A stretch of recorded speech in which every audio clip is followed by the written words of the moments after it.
Hello guys, দেখতেই পাচ্ছ আজকে আমরা গিয়েছিলাম বইমেলাতে। তো বইমেলায় অনেক মজা হয়েছে, তোমাদের সাথে সেটাই শেয়ার করব।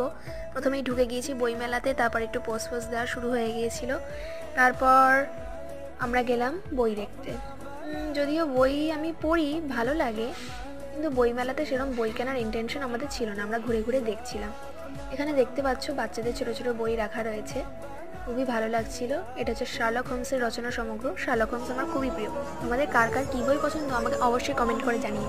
লাইক কমেন্ট শেয়ার করে, একটু ভালোবাসাই তো চাই, আর তো কিছু চাই না। তবে দেখতেই পাচ্ছ এখানে অনেক প্রোগ্রাম হচ্ছিল, নাচ টাচ হচ্ছিলো, খুবই সুন্দর করছিল নাচগুলো।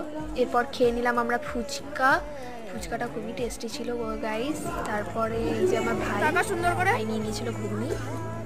এই যে আমার ছোট মামা, কেমন আছে? তারপর একটু পোস্ট দিয়ে চলে এলাম বাড়ি। Good night guys.